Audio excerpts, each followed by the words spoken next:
J'ai essayé d'appeler les entreprises de ma zone, mais ça n'a pas marché. Il n'y a pas eu de berceau entreprise. Ah, c'est aussi à vous que c'est arrivé. Eh ben ça ne marche jamais, je vous rassure, et je vais vous expliquer pourquoi tout de suite. Bonjour à tous, mon nom est Armel Aminci. J'ai eu l'incroyable privilège de diriger plus de 150 microcrèches. Et aujourd'hui, je développe ludido.com, qui est la plateforme qui t'aide à optimiser ton remplissage et à générer des versions entreprises pour les crèches. Et donc, aujourd'hui, j'ai parlé avec un gestionnaire qui me disait, oui, mais j'ai essayé d'appeler les crèches de la zone, je suis allé les voir, et bah, chou blanc, j'en ai pas fait une seule. Et bah, c'est prévisible. Et d'ailleurs, c'est très fréquent. Ce n'est pas seulement aujourd'hui que ça arrive. Ça, peut-être que ça vous est déjà arrivé aussi. Vous avez essayé de faire du phoning, etc., etc., et vous n'avez pas eu beaucoup de succès. Et ça, c'est totalement prévisible. Pourquoi c'est prévisible? C'est ça qu'il faut comprendre, parce que à partir du moment où vous comprenez pourquoi est-ce que c'est prévisible, du coup, vous êtes dans une meilleure position pour pouvoir adapter votre stratégie. Alors, pourquoi est-ce que c'est prévisible? Eh bien, c'est très simple. Lorsque vous abordez une entreprise, qu'est-ce que vous lui dites? Lorsque vous poussez la porte, lorsque vous tombez sur la secrétaire, lorsque vous l'avez au téléphone, qu'est-ce que vous lui dites? Vous lui dites, bonjour, je suis un tel de telle microcrèche qui est à côté de votre entreprise, et je voudrais rencontrer le dirigeant, je voudrais rencontrer le DRH, je voudrais rencontrer, etc., etc. Très bien. Mais en fait, est-ce que vous vous êtes posé une seule seconde sur la perception justement de la personne en face? Pour la personne en face, un, vous êtes un commercial. Deux, il n'a pas besoin de crèche, il n'a pas d'enfant qui l'empêche de travailler au bureau, ok? Et puis, trois, il a juste pas de temps à perdre. Ok, c'est aussi simple que ça. C'est-à-dire que vous êtes en train de venir entrer dans la vie de quelqu'un qui avait sa trajectoire, qui avait ses problèmes à résoudre pour la journée, qui avait tous ces sujets-là, et il ne voit pas à quel moment ce dont vous lui parlez, eh bien, va résoudre justement les problèmes qu'il avait envisagé de résoudre. Ok? Et c'est la raison pour laquelle le démarchage sur le terrain est très faible, est très mineur.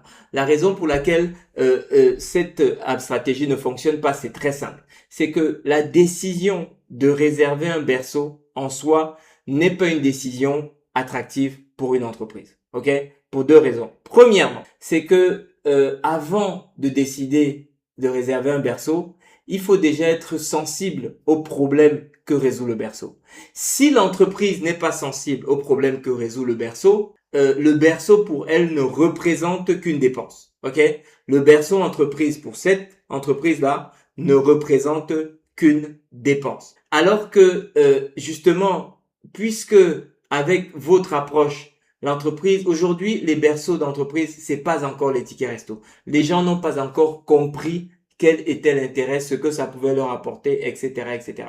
Et donc, pour cette raison-là, les gens sont encore, voilà, pour eux, d'ailleurs, ils comprennent même pas, ils savent même pas que le crédit impôt famille existe, ils savent même pas que l'économie d'impôt société s'applique, encore moins, vous voyez. Donc, tout ça, c'est très flou pour eux et ils ne voient pas quel est le bénéfice que cela va leur apporter. Donc, vous avez investi votre temps et votre énergie de dirigeant pour essayer d'obtenir ce résultat-là, alors que justement l'échec était prévisible. Alors, vous allez me dire, ok, oui Armel, j'ai peut-être compris, mais je ne comprends toujours pas ce que je dois faire. Très simple, très simple.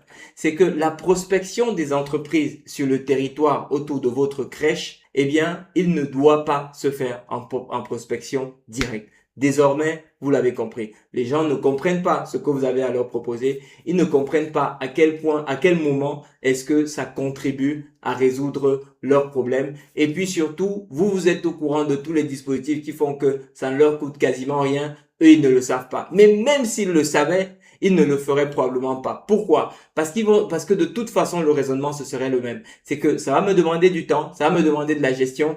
Pourquoi? Ok? Pourquoi je vais faire ça? À partir du moment où l'entreprise n'a pas fait de lien entre l'effort, c'est-à-dire même si c'était gratuit, à partir du moment où elle n'a pas fait de lien entre l'effort que ça lui demande et le résultat éventuel que ça peut lui apporter, pour quelle raison est-ce que vous voulez qu'elle investisse cet effort et qu'elle prenne le risque? Je ne vous parle même pas encore de l'avance de trésorerie que cela va représenter. Ok? Pour quelle raison est-ce que vous voulez qu'elle prenne le risque? Eh bien, il n'y en a pas. Alors, concrètement, très bien. maintenant vous avez compris. Et l'étape d'après, c'est comment est-ce que vous devez faire. En fait, si vous m'avez déjà un peu suivi, vous savez que la prospection entreprise, ce n'est pas une opération opportuniste. C'est-à-dire que une des erreurs, celle qui était même la plus colossale et qui vous a emmené dans cette énorme perte de temps, c'est que vous avez perçu la prospection entreprise comme une opération opportuniste. J'ai besoin de berceaux, je vais au charbon, je vais chasser les contrats entreprises, je vais les ramener. Ça marche pas comme ça. La vente de berceaux entreprise ne fonctionne pas comme ça. La vente de berceaux entreprise, c'est je commence par sensibiliser l'entreprise à la question de la parentalité. Pourquoi?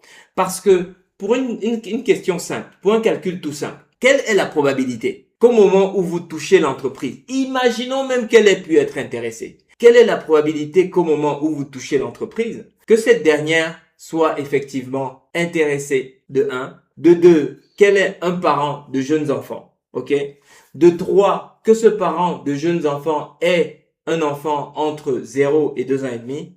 Et de 4, que cet enfant de 2 ans et demi, fils de ce salarié, ait un problème de garde au moment où vous poussez la porte. Ok? La réponse est 0,000. C'est infinitésimal. La probabilité est proche de 0. Pourquoi? Eh bien, pour une raison simple. C'est que le besoin de garde est un problème tellement urgent parce que quand les gens ont ce problème, ils ont besoin de le résoudre vite parce qu'ils ont besoin de retourner au travail. Donc, c'est un problème qui est tellement urgent que lorsqu'il se pose, en réalité, les gens ont besoin de le résoudre dans les 15 jours qui viennent. Ok? Donc, la probabilité que vous ayez quelqu'un qui a un besoin au moment où vous poussez la porte, 0. Donc, de toute façon, même si on vous avait laissé entrer, il n'y avait rien à faire. Ok, il y avait rien à faire, sauf à ce que vous fassiez l'hypothèse que le parent en question qui a effectivement peut-être un parent qui a un enfant entre 0 et 2 ans et demi et que ce parent, même s'il n'a pas de besoin de mode de garde, il n'est pas satisfait de son besoin de mode de garde au moment où vous poussez la porte et là peut-être qu'il va peut-être réserver un garçon. Ouais, il y a quand même toujours une quantité de peut-être absolument phénoménale qui ne justifie pas votre temps, votre énergie, votre intelligence de dirigeant d'entreprise. Ok?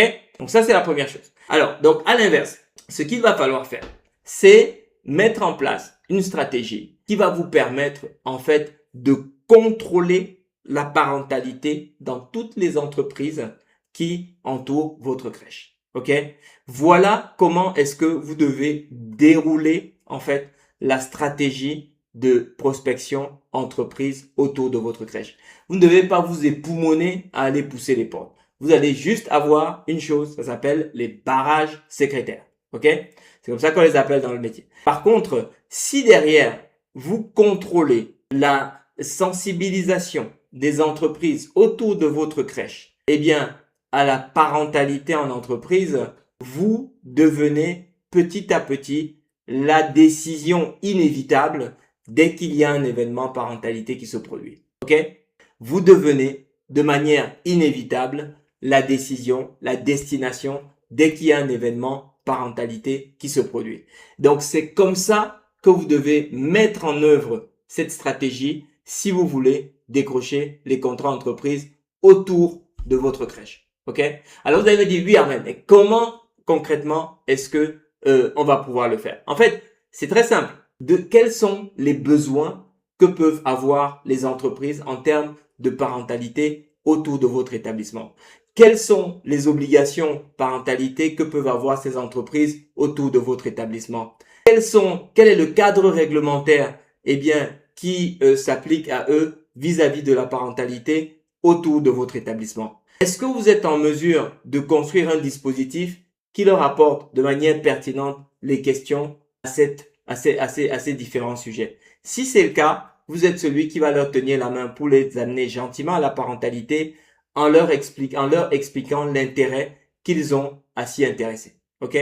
Vous êtes le premier qui va mettre en place ce système. Ce système va fonctionner dans les entreprises qui sont autour de votre crèche et à partir de ce moment-là, dès qu'il y aura un événement parentalité, vous êtes celui qu'elles vont appeler. Donc, ce qu'il faut retenir, c'est que vous n'allez pas décrocher les contrats entreprises au sein des entreprises qui entourent votre crèche. ça ne fonctionne pas. Ok? On a essayé, on a eu plus de 150 micro-crèches, on l'a fait dans toutes ces crèches, on était dans les zones commerciales, on était en centre-ville, on était en périphérie, on était dans les quartiers, on a tout fait, ça marche pas. Ok? Donc perdez pas votre temps, économisez votre énergie. Par contre, mettez en place un système qui fait que c'est vous, en fait, qui injectez la parentalité dans toutes les entreprises qui entourent votre crèche. Et ce système, eh bien, au bout de 3, 6, 9, 12, 24 mois, eh bien, il vous génère de manière continue des contrats entreprises. Le mois prochain, c'est telle entreprise qui vous appelle. Le mois d'après, c'est telle autre entreprise qui vous appelle. 4 mois après, 5 mois après, c'est telle autre entreprise qui vous appelle. Ah, pourquoi? Et là, on va vous appeler avant d'appeler tous les autres. Pourquoi? Eh bien, parce que vous êtes déjà installé. Dès qu'il y a une profession, dès qu'il y a une salariée qui va lever la main pour dire à son patron, je suis enceinte, vous êtes celui, avant que tout le monde ne sache, avant qu'elle n'ait posé son congé mater, avant, vous êtes celui qui sera appelé parce que vous êtes devenu la destination pour les contrats entreprises. OK? Donc, est-ce que si vous souhaitez aller déployer ça pour votre crèche, eh bien, je vous ai préparé un tout petit PDF synthétique qui vous explique un peu ce système en détail. OK? Vous commentez simplement système, OK, en commentaire sur cette vidéo. Je me fais un plaisir de vous envoyer. Et vous allez comprendre comment est-ce que, au lieu de vous époumoner à essayer d'aller pousser les portes, à essayer de faire du phoning pour avoir des contrats entreprises, vous allez pouvoir infiltrer en fait la parentalité dans toutes les entreprises qui avoisinent votre crèche et de cette manière, eh bien, générer plutôt de l'appel entrant pour pouvoir décrocher des versions entreprises. Vous commentez système en dessous de cette vidéo. Je vous fais un plaisir de vous l'envoyer. Allez, je vous remercie et vous souhaite très très bon succès dans vos aventures. Allez, à bientôt.